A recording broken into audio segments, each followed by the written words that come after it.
ಜಾಬ್ನಲ್ಲಿ reservation, ಕೆಲವು economic activities ಅಂದರೆ ಈಗ ಏನೇನು ಬೇಕಪ್ಪ, ನಿಮ್ಗೆ ಗಂಗಾ ಕಲ್ಯಾಣ ಮಾಡ್ಕೊಳ್ತಾರೋ, ಇದು ಕೊಡಬೇಕು, ಯಾರೋ ಟ್ಯಾಕ್ಸಿ ಡ್ರೈವರ್ ಆಗ್ತಿರೋ, ಇದು ಹಣಕಾಸಿನ ಕೊಡಬೇಕು, ಅವೆಲ್ಲ ರೀಚ್ ಆಗ್ತಾನೆ ಇರ್ತದೆ. ಯಾರ್ಯಾರು ಪ್ರಯತ್ನ ಮಾಡ್ತಾರೆ ರೀಚ್ ಆಗ್ತದೆ.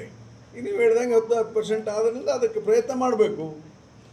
ಯಾರು ಇರ್ತಾರೆ ಪ್ರಯತ್ನ ಮಾಡಿ ಸಿಗ್ತದೆ ಅವ್ರಿಗೂ. ಸರ್, ಈಗ ಲೋಕಸಭೆ ಮತ್ತು ರಾಜ್ಯಸಭೆಯಲ್ಲಿ ವಕಫ್ ಬಿಲ್ಲು ಪಾಸ್. ಇವತ್ತು ನಾನು ಪತ್ರಿಕೆಯಲ್ಲಿ ಓದಿದ್ದು ಜಮೀರ್ ಅಹಮದ್ ಅವರು ಒಂದು ಜಾರಿಗೆ ತರಲ್ಲ ಅಂತ ಹೇಳಿದ್ದಾರೆ. ಅದ್ರ ಬಗ್ಗೆ ನಾನು ಇನ್ನೂ ಸ್ಟಡಿ ಮಾಡಿಲ್ಲ. ನಾನು ಬಿಲ್ಲನ್ನು ಏನು ಅಂತ ನಾನು ಓದಿದ್ದೇನೆ. ಬಟ್ ಅದು ಸಂಪೂರ್ಣವಾಗಿ ಮುಸ್ಲಿಮರ ಮೂಲಭೂತ ಹಕ್ಕುಗಳನ್ನು ನೀವು ಧ್ವಂಸ ಮಾಡ್ದಂಗೆ ಆಗ್ತದೆ ಅನ್ನುವಂಥದ್ದು ನನಗೆ ಮೇಲ್ನೋಟಕ್ಕೆ ಗೊತ್ತಾಗ್ತದೆ. ನೋಡಿ, ಯಾರು ವಕ್ಫ್ ಅಂದರೆ ಏನು, ಹಿಂದೂ ರಿಲಿಜಿಯಸ್ ಆ್ಯಕ್ಟ್ ಅಂದರೆ ಏನು ಓದಬೇಕಲ್ಲ. ವಕ್ಫ್ ಅಂದರೆ ಸುಮ್ಮನೆ ಇದು ಇಲ್ಲಿ ಹೇಳ್ತಾರಲ್ಲ, ಅದು ವಕ್ಫ್ ಪ್ರಾಪರ್ಟಿ ರೀ, ಹಂಗೆ ಹೇಳಲಿಕ್ಕೆ ಬರೋದಿಲ್ಲ. ಇದು ವಕ್ಫ್ ಪ್ರಾಪರ್ಟಿ, ಇದು ಆ ಪ್ರಾಪರ್ಟಿ, ಅವೆಲ್ಲ ಸುಮ್ಮನೆ ಹೇಳ್ತಿದ್ರಲ್ಲ. ತಲಾಕ್ ಮೂರು ಸಲ ಫೋನಾಗ ಹೇಳ್ಬಿಟ್ರೆ ಆಗುತ್ತೆ ಡೈವರ್ಸ್. ಅವ್ರಿಗೇನು ಗೊತ್ತಿದೆಯಾ ಕಾನೂನು ತಲಾಕ್ ಹೆಂಗಾಗುತ್ತೆ ಅಂತೇಳಿ?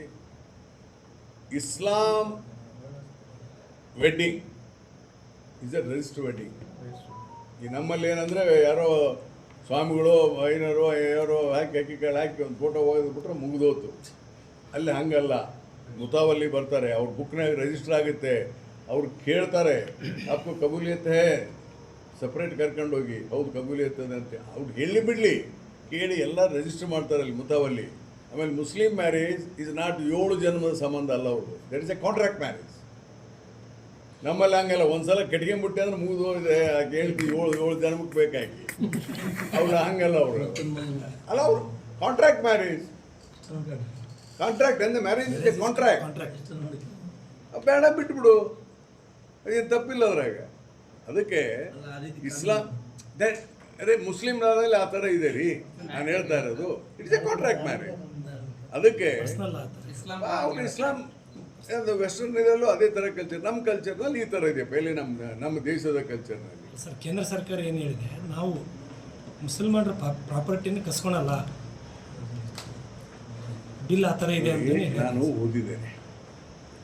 ಮುಸಲ್ಮಾನರು ಪ್ರಾಪರ್ಟಿ ಕಸ್ಕೊಳ್ತಾರೆ ಅಂತ ನಾನು ಹೇಳೋದಿಲ್ಲ. ಈಗ ಉದಾಹರಣೆ ಒಂದು ಎಕ್ಸಾಂಪಲ್ ಕೊಡ್ತೀನಪ್ಪ. ಈಗ ಉದಾಹರಣೆ ನಾನೇ, I want to give charity. ಹಿಂದೂಗಳಿಗೂ ಕೊಡ್ತೀನಿ, ಕ್ರಿಶ್ಚಿಯನ್ರಿಗೂ ಕೊಡ್ತೀನಿ, ಮುಸಲ್ಮಾನರಿಗೆ ಕೊಡ್ತೇನೆ. ನೀವು ಮುಸಲ್ಮಾನರಿಗೆ ಕೊಡೋಂಗಿಲ್ಲ, ನೀವು ಮುಸಲ್ಮಾನರೇ ಇರಬೇಕು, ಅದು 5 ವರ್ಷ ಮುಸಲ್ಮಾನರಾದ್ಮೇಲೆ ಕೊಡಬೇಕು ಅಂತಂದರೆ ನನ್ನ ರೈಟ್ಸನ್ನು ತಡೆ ಹಿಡಿತಿರಲ್ಲ ನೀವು. ಅದು ತಪ್ಪಲ್ವ? ಹಂಗಾರೆ ದ್ಯಾಟ್ ಮೀನ್ಸ್ ಒಬ್ಬ ವ್ಯಕ್ತಿಯ ಅಭಿವ್ಯಕ್ತಿ ಸ್ವಾತಂತ್ರ್ಯ ಇಲ್ದಾಗ ಆಗ್ತದೆ. ಯಾಕೆ ನಾನು ಐ ವಾಂಟ್ ಹೆಲ್ಪ್ ಮುಸ್ಲಿಮ್ ಮಾಡಬಾರ್ದು ಅಂತಿದೆಯಾ? ಅದಕ್ಕೆ ಇಂಥ ಇವು ಧೋರಣೆಗಳು ಅಲ್ಲಿ ಸರಿ ಇಲ್ಲ. ಆಮೇಲೆ ವರ್ಕ್ ಪ್ರಾಪರ್ಟಿ ಯಾವುದು ಏನು ಎಲ್ಲ ಡಿಸ್ಕ್ರೈಬ್ ಮಾಡಿದ್ದಾರೆ. ಅಲ್ಲಿ ನಾನೊಂದು 5-10% ಮಿಸ್ಯೂಸ್ ಆಗಿರ್ಬೋದು, ಇಲ್ಲ ಅಂತ ನಾನು ಹೇಳೋದಿಲ್ಲ. ಆದರೆ ಅದಕ್ಕೆ ಕಾನೂನಿದೆ, ಹೇಗೆ ಮಾಡಬೇಕಂತಿದೆ. ಯಾವ ಧರ್ಮದಲ್ಲಿ ಆಗಲ್ಲ. ಇವೆಲ್ಲ ತಿಳ್ಕೋಬೇಕಾಗಿದ್ರೆ ಏನದು ವಕ್ಫ್ ಇವತ್ತು ಆ್ಯಕ್ಟ್ ಮಾಡಿದ್ದಾರೆ. ನನಗೆ ಪ್ರಕಾರ ಮೇಲ್ನೋಟಕ್ಕೆ ಇಂಥವೇನು ಒಂದು ಎಕ್ಸಾಂಪಲ್ ಕೊಟ್ಟೆ, ಇವು ಸರಿಯಲ್ಲ.